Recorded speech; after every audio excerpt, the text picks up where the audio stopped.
Welcome to learning मित्रम। आज हम class 10th की इकोनॉमिक्स की एनसीईआरटी की बुक का एक्सरसाइज 1 के क्वेश्चन आंसर को डिस्कस करेंगे। इससे पहले हमने इसकी थ्योरी देख ली है। जिन लोगों ने इसकी थ्योरी नहीं देखी है वे पहले इसकी थ्योरी देख ले ताकि क्वेश्चन आंसर आपको आसानी से समझ में आ सके। लिंक नीचे आपको डिस्क्रिप्शन बॉक्स में मिल जाएगा। आप वहाँ इस एक्सरसाइज के क्वेश्चन आंसर की PDF को भी डाउनलोड कर सकते हैं और आप चाहें तो इसे आई बटन पर भी देख सकते हैं। तो चलिए आप शुरू करते हैं। जैसा कि यहाँ पे पहला क्वेश्चन पूछा जा रहा है, सामान्यतः किसी देश का विकास किस आधार पर निर्धारित किया जाता है कि अगर कोई देश विकसित है या अविकसित है तो उसमें से कारण क्या क्या हो सकते हैं। यहाँ 4 ऑप्शन दिए हैं, उन्हें हम देखते हैं। पहला है प्रति व्यक्ति आय, दूसरा है औसत साक्षरता स्तर, लोगों की स्वास्थ्य स्थिति और चौथा उपरोक्त सभी उत्तर। तो यहाँ आंसर हो जाएगा उपरोक्त सभी उत्तर, क्योंकि मान लीजिए कि अगर हम किसी भी देश के विकास की तुलना करते हैं कि वो विकसित है या अविकसित है तो वहाँ प्रति व्यक्ति आय से हम कर सकते हैं। यहाँ पे कितने लोग साक्षर है, अगर साक्षर हैं अधिक से अधिक तो हमारा देश विकसित कहलाएगा और विकसित होने के संदर्भ में जो है अपनी भागीदारी भी प्रकट करेगा। लेकिन जिस अर्थ में अगर वहाँ की साक्षरता दर कम होती है तो वैसे देश की स्थिति जो है या वैसे राज्य की स्थिति अविकसित कहलाती है। लोगों की स्वास्थ्य स्थिति जो है अच्छी होनी चाहिए, नहीं तो उसका प्रभाव भी विकास पर पड़ता है। इसलिए यहाँ उत्तर उपरोक्त सभी हो जाएगा। आप इसे नोट करते जाएं, नहीं तो अपने बुक में भी आप इसे टिक कर सकते हैं और आपको PDF भी इसका मिल जाएगा। निम्नलिखित में से पड़ोसी देश में मानव विकास के लिहाज से किस देश की स्थिति भारत से बेहतर है। मतलब यहाँ पूछा जा रहा है कि भारत का जो पड़ोसी देश है उसमें से कौन सा ऐसा देश है जिसकी स्थिति भारत से अच्छी है। तो पहला है बांग्लादेश, दूसरा है श्रीलंका, तीसरा है नेपाल और चौथा है पाकिस्तान। तो हमने जब चैप्टर पढ़ा था तो हमने वहाँ डाटा देखा था कि भारत से जो स्थिति है वो किसकी अच्छी है। तो यहाँ आंसर हो जाएगा श्रीलंका की स्थिति। वहाँ कम आबादी होते हुए भी अधिक लोग जो है वो साक्षर हैं। आप अपने बुक में भी इसे देख सकते हैं, वहाँ डाटा भी दिया हुआ है। चलिए अब आगे तीसरे क्वेश्चन की ओर बढ़ते हैं। यहाँ पूछा जा रहा है आपसे कि मान लीजिए कि एक देश में 4 परिवार है। इन परिवारों की प्रति एक व्यक्ति आय जो है वो 5,000 है। अगर 3 परिवारों की आय क्रमशः 4,000, 7,000 और 3,000 रुपये तो चौथे परिवार की आय क्या होगी। चलिए इसे हम मैथ की तरह भी सॉल्व कर सकते हैं। वैसे यहाँ आंसर दिया हुआ, लेकिन हम इसे सॉल्व करेंगे तो कैसे निकलेगा। ये एवरेज का क्वेश्चन है। जैसे मान लीजिए कि यहाँ पे 4 परिवार हैं और चारों परिवारों की जो वेतन है वो कितने हैं, 5,000 है। तो हम इनको गुना कर देंगे, 4 को 5,000 से गुना करेंगे तो ये हो जाएगा 20,000। उसके बाद आप इन तीनों को जोड़ लीजिए, जो यहाँ 4,000 दिए गए हैं और 7,000 और 3,000, तो ये कितने हो जाएंगे, 14,000। 20,000 में से 14,000 माइनस हुआ तो कितना आ गया, 6,000।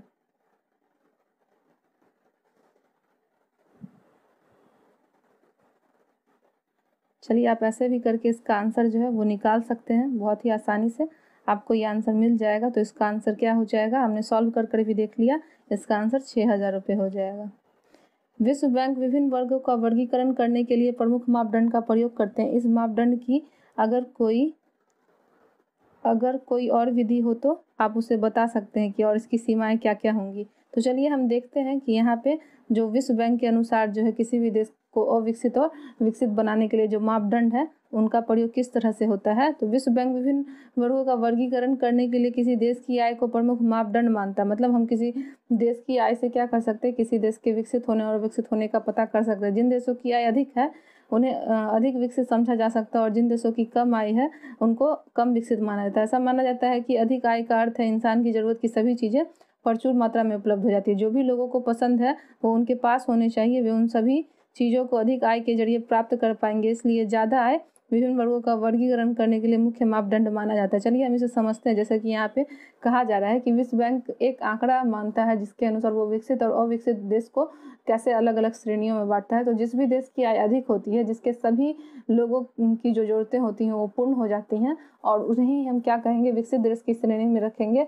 और वो देश जिनकी आय कम है और जिनकी जो सामान्य जरूरत है वो भी पूरी नहीं हो सकती हैं, तो वो कम विकसित देश या अविकसित देश कहलाते हैं। विश्व बैंक की विकास रिपोर्ट 2006 में देशों का वर्गीकरण करने में इन मापदंडों का प्रयोग किया गया। वे देश की 2004 में प्रति व्यक्ति आय जो है $10,066 प्रति वर्ष उससे अधिक है। समृद्ध देश वे देश हैं जिनकी प्रति एक व्यक्ति आय जो है $825 प्रति वर्ष या उससे कम है। उन्हें निम्न आय देश कहा गया। भारत निम्न आय देश वर्गों में आता है क्योंकि उसकी प्रति व्यक्ति आय 2004 में केवल $620। चलिए हम इन्हें समझते हैं कि यहाँ पे क्या कहा जा रहा है कि कोई भी देश विश्व बैंक के अनुसार कि उसकी जो वार्षिक आय है मतलब प्रति व्यक्ति आय है वो 10,066 होनी चाहिए हर व्यक्ति की, तब वो देश विकसित माना जाएगा। अन्यथा अगर किसी देश की जो आय है वो $825 है तो वो विकसित से कम माना जाएगा। और भारत का जब आंकड़ा निकाला गया 2004 में तो उसकी आय बस $620 थी, $825 से भी कम। इसलिए भारत को जो है वो विकसित देश नहीं माना जाएगा। सीमाएं, विभिन्न देशों का वर्गीकरण करने से किसी देश की राष्ट्रीय आय को अच्छा मापदंड नहीं माना जा सकता, क्योंकि विभिन्न देशों की जनसंख्या विभिन्न होती है। कुल आय की तुलना करने से हमें यह नहीं पता चलेगा कि औसत व्यक्ति क्या कमा सकते हैं, इसीलिए हमें विभिन्न देशों के लोगों की परिस्थितियों का भी पता नहीं चल पाता, इसलिए राष्ट्रीय आय वर्गीकरण का अच्छा मापदंड नहीं है। जैसे कि यहाँ पे कहा गया है कि मान लीजिए कि विश्व बैंक के द्वारा जो डाटा दिया जा रहा है कि हम प्रति व्यक्ति आय से निकाल सकते हैं, अगर यह डाटा नहीं होता तो हम कैसे किसी मतलब देश की विकसित स्थिति को पता कर पाते हैं। तो हमारे देश में या किसी भी अन्य देश में व्यक्ति दो तरीके के होते हैं, एक तो बहुत ज़्यादा उनकी ज़रूरतें होती हैं, उनके पास बहुत ज़्यादा पैसा होता है, दूसरी तरफ जो है वो एकदम गरीब होते हैं, उन्हें खाने पीने की चीज़ों में भी दिक्कतें आती है। इसलिए जो है हर व्यक्ति के लिए एक प्रति व्यक्ति आय निश्चित की गई है। अगर हर व्यक्ति की आय उतनी होती है तो वह देश विकसित कहलाएगा, अन्यथा नहीं कहलाएगा। तो राष्ट्रीय आय का वर्गीकरण जो है वह अच्छा मापदंड या नहीं है। अब चलिए 5वें क्वेश्चन की तरफ चलें। यहाँ कहा जा रहा है कि विकास मापने का यूएनडीपी का मापन किन पहलुओं में विश्व बैंक के मापदंड से अलग है। यूएनडीपी जो मापदंड निकालती है किसी भी विकसित देशों का, वो किस आधार पर निकालती है और यह विश्व बैंक से किस तरीके से अलग है वो हम जानेंगे। हमने विश्व बैंक के बारे में तो जान लिया कि वो प्रति व्यक्ति आय के द्वारा जो है सूचकांक निकालते हैं कि कौन सा देश विकसित है, लेकिन यूएनडीपी क्या करती है, विश्व बैंक का मापदंड केवल आय पर आधारित है। इस मापदंड की बहुत सी सीमाएं हैं। आय के अतिरिक्त कई मापदंड और भी हैं जो विकास मापने के लिए जरूरी है, क्योंकि मनुष्य केवल बेहतर आय के बारे में ही नहीं सोचता बल्कि वो अपनी सुरक्षा के बारे में सोचता है, दूसरों से आदर और बराबरी का व्यवहार पाना और आज़ादी जैसे लक्ष्यों के बारे में सोचता है। मान लीजिए कि अगर हमारे पास केवल पैसा ही है और हमारा व्यवहार अच्छा नहीं है तो कहीं से भी मनुष्य जो है वो विकसित नहीं कहलाएगा और उसका देश भी जो है वो विकसित देश नहीं कहलाएगा। हमें विकसित होने के लिए पैसे की जरूरत तो होती ही है, साथ साथ व्यवहार भी अच्छा होना चाहिए, सुरक्षा भी होनी चाहिए, तभी वो देश विकसित कहलाएगा, अन्यथा नहीं। यूएनडीपी के द्वारा जो प्रकाशित मानव रिपोर्ट है उसके अनुसार निम्नलिखित मापदंड बनाए गए हैं। पहला तो है लोगों का स्वास्थ्य की मानव विकास का प्रमुख मापदंड है कि स्वास्थ्य या दीर्घायु। विभिन्न देशों की लोगों में जीवन की प्रत्याशा जितनी अधिक होगी वह मानव विकास की दृष्टि से उतना ही अधिक विकसित देश माना जाएगा। जैसे कि हम जान लें कि यहाँ पे अगर लोगों का स्वास्थ्य अच्छा होता है और मृत्यु दर और जीवन दर जो है दोनों समान रूप से चलती है तो वो देश विकसित माना जा सकता है कि यहाँ मरने वालों की संख्या जितनी है उतनी जो है वो जन्म लेने वालों की भी संख्या है, तो बैलेंस होकर चलेगा। लेकिन अगर ऐसा नहीं है, वहाँ मरने वालों की संख्या ज़्यादा है और जन्म लेने वालों की संख्या कम है, तो वह देश जो है विकसित की श्रेणी में नहीं आएगा, क्योंकि यहाँ लोगों का स्वास्थ्य जो है वो अच्छा नहीं है। शैक्षिक स्तर के अनुसार मानव विकास का दूसरा मुख्य दंड माप क्या है, शैक्षिक स्तर। किसी भी देश की साक्षरता की दर जितनी ज़्यादा अधिक होगी वो उतना ज़्यादा विकसित माना जाएगा, क्योंकि साक्षरता ही मतलब एक ऐसी स्थिति है जैसे कि अगर हम पढ़ लिख लेते हैं तो हम किसी भी कार्य को अच्छे तरीके से कर सकते हैं। अगर हम नहीं पढ़े लिखे होते हैं तो हमें शारीरिक रूप से मजदूरी करनी होती है या हमें काम भी नहीं मिलता। इसीलिए शैक्षिक स्तर को मूल्य रूप से यह मापदंड माना गया है कि किसी भी देश की साक्षरता अगर अच्छी होती है तो वह देश जो है विकसित श्रेणी में रखा जाएगा, अगर उसकी दर कम होगी तो यह अविकसित श्रेणी में रखा जाएगा। प्रति व्यक्ति आय मानव विकास का तीसरा मापदंड है।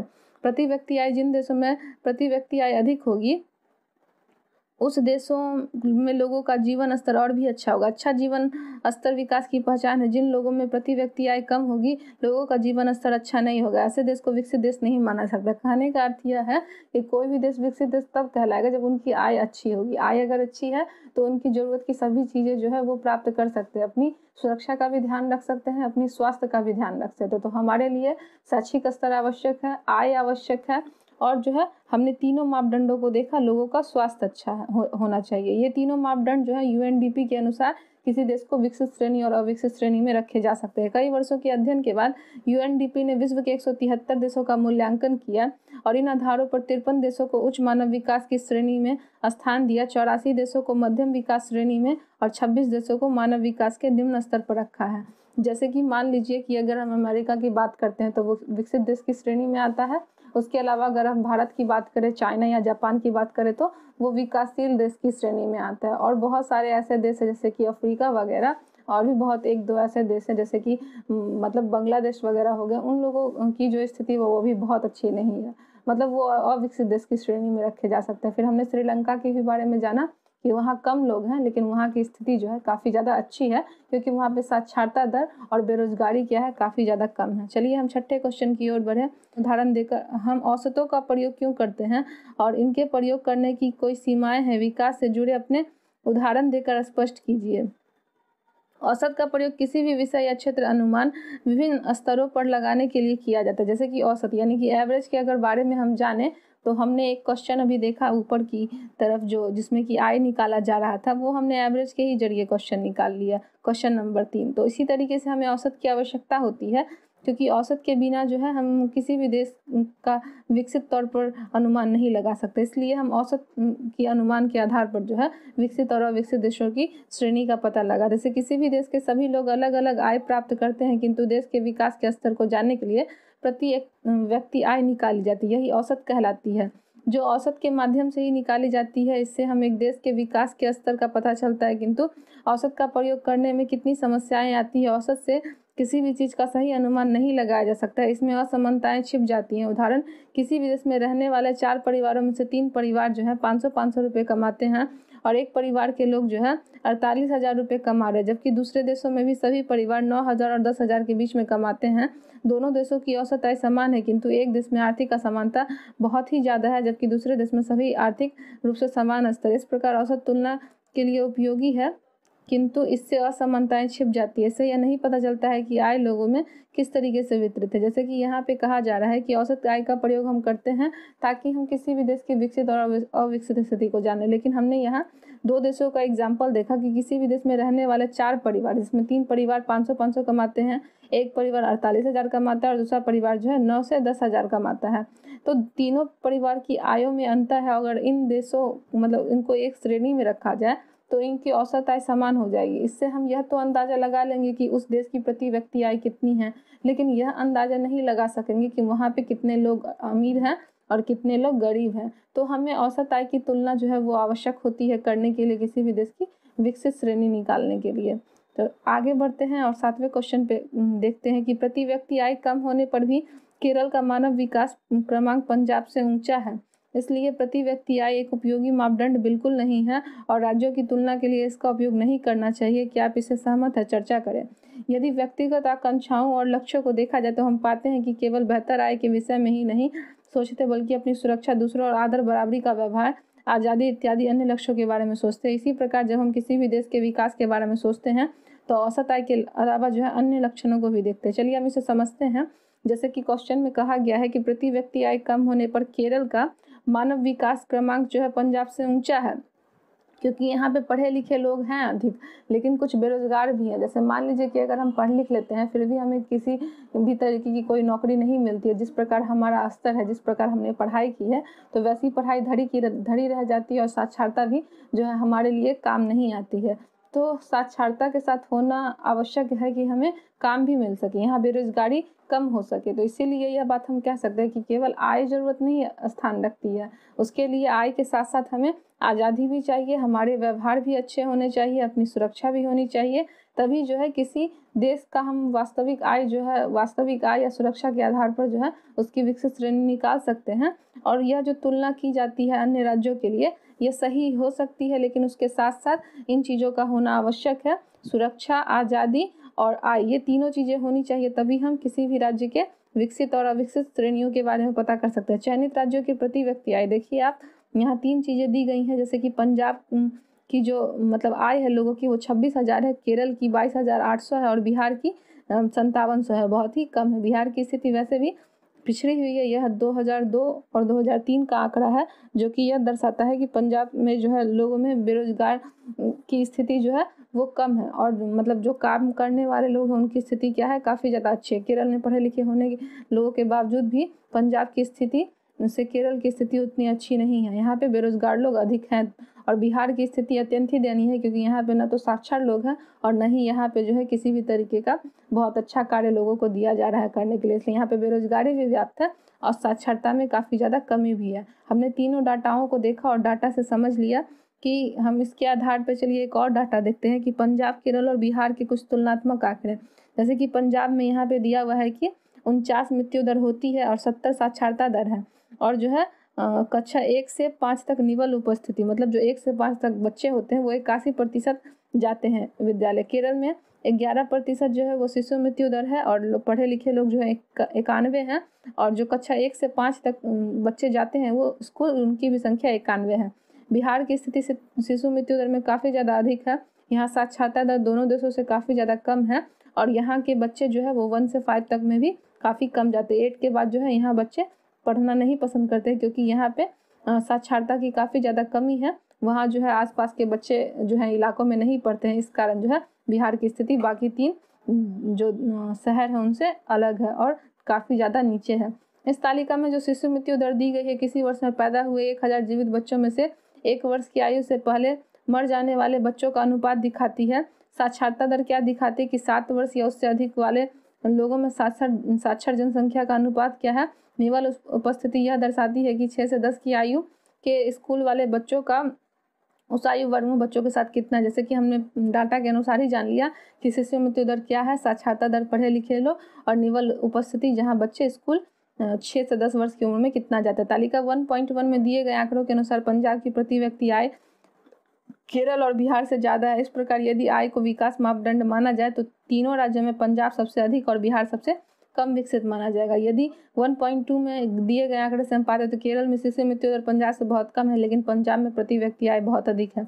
इस प्रकार केरल में साक्षरता दर अधिक है और बिहार में सबसे कम। इस प्रकार केवल प्रति व्यक्ति आय को ही विकास मापदंड नहीं माना सकता। अन्य मापदंड जैसे कि हमें साक्षात्कार, स्वास्थ्य और भी चीज़ें देखनी चाहिए, जिसमें कि केरल की स्थिति पंजाब से बेहतर है।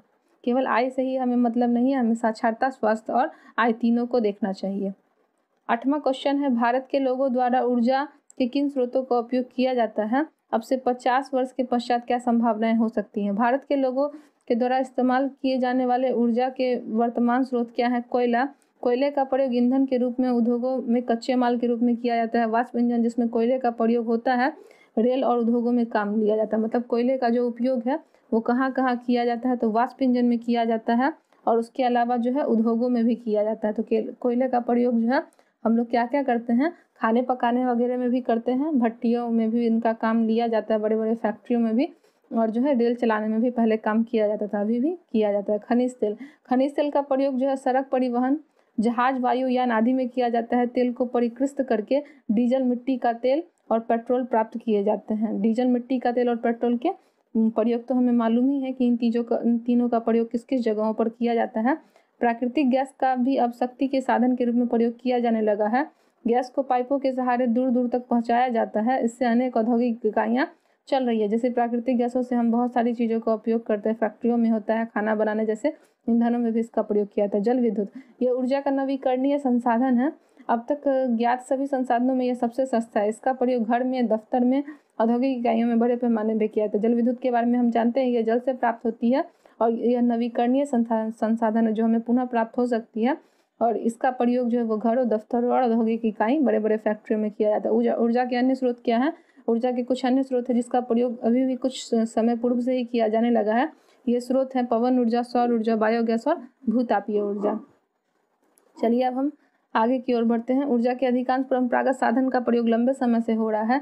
ये सभी स्रोत जो है अनवीकरणीय है, अर्थात एक बार प्रयोग करने के बाद समाप्त हो जाते हैं और दोबारा प्राप्त करने में इन्हें काफ़ी ज़्यादा वर्ष लग जाता है। तो आने वाले 50 वर्षों में संसाधन यदि इसी तरह इस्तेमाल किए जाएंगे तो यह समाप्त हो जाएंगे, और यदि हमें इन संसाधनों को बचाना है तो ऊर्जा के नवीकरणीय संसाधनों को खोजना होगा, उसका अधिक से अधिक प्रयोग करना होगा, क्योंकि जो हम पेट्रोल, केरोसिन और प्राकृतिक गैसों का प्रयोग करते हैं इनकी संख्या जो है कम है। भविष्य में हमें यह नहीं मिलेंगी अगर हम इनका दुरुपयोग करते, तो दुरुपयोग से हम बचें और इन्हें भविष्य में जो है हम बचा कर रखें। इसके लिए हम बहुत सारे प्रयोगों को चैप्टर में पढ़ा था, उनको हम अपने घर में भी अप्लाई कर सकते हैं। अब चलिए 9वें क्वेश्चन पे चलते हैं। धारणीयता का विषय विकास के लिए क्यों महत्वपूर्ण है? धारणीयता से अभिप्राय है कि सतत पोषणीय विकास, अर्थात ऐसा विकास जो वर्तमान पीढ़ी तक न सीमित रहे बल्कि आगे आने वाली पीढ़ी को भी मिले। वैज्ञानिक का कहना है कि हम संसाधनों का प्रयोग कर रहे हैं, उससे ऐसा लगता है कि संसाधन शीघ्र समाप्त हो जाएंगे और आगे आने वाली पीढ़ी के लिए नहीं बचेंगे। यदि हमें विकास की धारणीयता को बढ़ाना है तो अर्थात निरंतर जारी रखें, तो हमें संसाधनों का प्रयोग इस तरह करना होगा जिससे विकास की प्रक्रिया निरंतर जारी रखे और भावी पीढ़ी के लिए संसाधन बचे रहे। चलिए हम इसे समझते हैं कि धारणता का विकास क्यों महत्वपूर्ण है। धारणता मतलब जैसे हम बहुत सारी चीज़ों का प्रयोग करते हैं, पेट्रोल, केरोसिन, इलेक्ट्रिसिटी या प्राकृतिक गैस, ये सारी ऐसी चीज़ें हैं जो भविष्य में समाप्त हो सकती हैं, तो हम आज से उनको बचाना शुरू करते हैं। घर में बिना व्यर्थ के पंखे बिजली हम नहीं जलाएंगे। जिस जगह पे हमें गाड़ी से जाने की आवश्यकता न हो, हम वहाँ पैदल या साइकिल से जा सकते हैं। इस तरीके से हम पेट्रोल का भी बचत कर सकते हैं। प्राकृतिक गैसों का बचत हम कैसे कर सकते हैं, तो घर में जो है खाना हम प्रेशर कुकर में पकाएं, खाने को ढककर पकाएं, खुले बर्तनों में खाना नहीं पकाएं। इससे हम प्राकृतिक गैसों का इस्तेमाल कर सकते हैं। जितना हो सके कोयले और केरोसिन का हम कम प्रयोग करें ताकि हम भविष्य के लिए इसे सुरक्षित रख सकें, क्योंकि आने वाली पीढ़ी के लिए जो है हम इसे सुरक्षित रखेंगे तो यह बैलेंस होकर चलेगी। लेकिन अगर हम इसका दुरुपयोग करते हैं, मान लीजिए कि हम केवल स्वाद के लिए ही खाना खुले बर्तनों में पका रहे हैं, तो उससे गैस की बर्बादी है। अगर सभी ऐसा करते हैं तो निरंतर इसी प्रक्रिया के दौरान भविष्य में हमें यह गैसें नहीं मिलेंगी। पेट्रोल का भी प्रयोग अगर हम निरर्थक करते हैं, जिस जगह हमें पैदल जाने की आवश्यकता है वहाँ हम अगर गाड़ी से चले जाएं, भीड़ भाड़ वाले इलाकों में अगर हम गाड़ी को खुले रखते हैं तो उससे पेट्रोल की बर्बादी होती है। अगर हम इन चीज़ों का पालन नहीं करेंगे तो भविष्य में ये चीज़ें विलुप्त हो जाएंगी और हमें नहीं दिखाई देंगी। तो यही धारणता का नियम है कि हम अगर आज कुछ बचाते हैं तो भविष्य के लिए वो हमें ज़रूरतमंद ही साबित होगी। हमारी आगे आने वाली पीढ़ियों, हमारे बच्चों को वो मिल जाएंगी। नहीं तो हमारे जो भविष्य के बच्चे आने वाले हैं उनका जो जीवन है वो अंधकार में हो सकता है। उन्हें इन चीज़ों की काफ़ी ज़्यादा दिक्कत हो सकती है। जो हम आज इस्तेमाल कर रहे हैं वो भविष्य में हमें नहीं दिखाई पड़ेंगी, चाहे यह जल हो, इलेक्ट्रिसिटी हो, प्राकृतिक गैस हो, कोयला हो, पेट्रोलियम हो, केरोसिन हो या फिर प्राकृतिक गैस हो। हम इसका संरक्षण करेंगे तो ही हम इसे आगे जो है प्रयोग कर पाएंगे, अन्यथा नहीं। आप भी कुछ सोचें और अपने अगल बगल के लोगों को भी इस विषय में जरूर बताएं।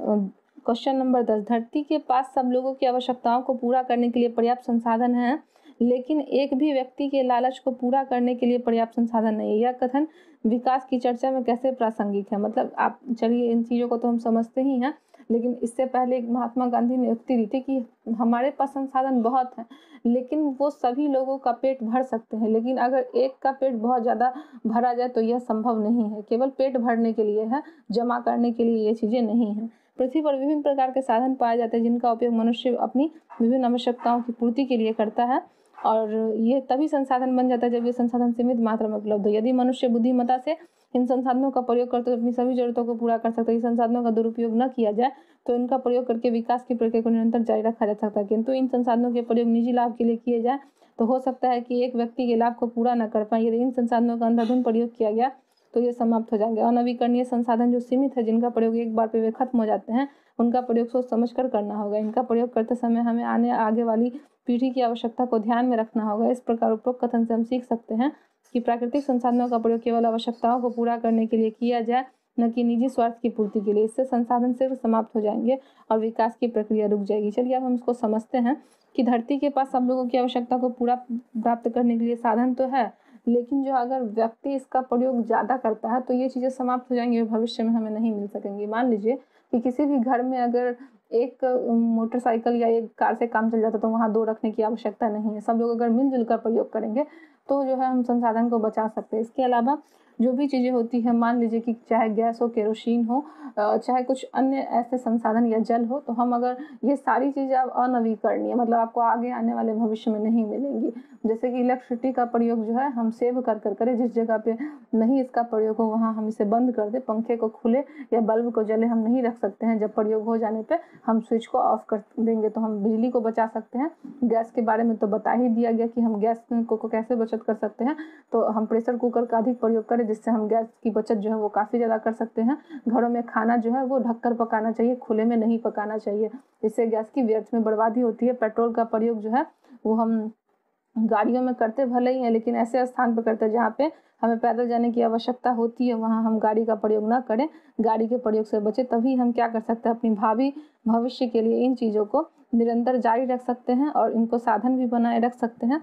अब चलिए इन क्वेश्चन को तो हम समझ गए, अब आगे की ओर बढ़ते हैं और देखते हैं 11वें क्वेश्चन की तरफ। पर्यावरण में गिरावट के कुछ ऐसे उदाहरणों की सूची बनाइए जो आपके आसपास देखे जा सकते हैं। कूड़े, कचरा और अवांछित गंदगी जैसे कि जल, वायु और भूमि का दूषित होना पर्यावरणीय प्रदूषण कहलाता है। पर्यावरण में गिरावट के बहुत सारे उदाहरण मिलते हैं, जैसे कि जल प्रदूषण के बारे में हम जानते ही हैं कि मनुष्य ने किस तरीके से पर्यावरण को अपने ही फायदे के लिए क्षरण करना शुरू किया है, जिसमें प्रदूषण निम्न प्रकार से हैं। पहला है जल प्रदूषण। नदी, झील, समुद्रों में बहाए गए कूड़े, कचरे, औद्योगिक अपशिष्ट जल को प्रदूषित करते हैं। इससे जल में ऑक्सीजन की मात्रा होने से जलीय जीव मर जाते हैं। जहाज से रिसने वाले तेलों से समुद्री जीवों को हानि होती है। जैसा कि हम जानते हैं, जल का प्रयोग जो है व्यक्ति करता है अपने फायदे के लिए, लेकिन वहाँ पे उनसे घर से निकलने वाली जो गंदगियाँ होती हैं वो नदियों में मिल जाती हैं। मवेशियों को नहलाना, कपड़े धोना या जहाज का जो प्रयोग किया जाता है उसमें से निकलने वाले जो तेलें होती हैं वो पानी में मिल जाती हैं, और तेल जो है ऑक्सीजन की मात्रा को पानी में कम कर देता है, जिससे मछली और अन्य जलीय जीव जो है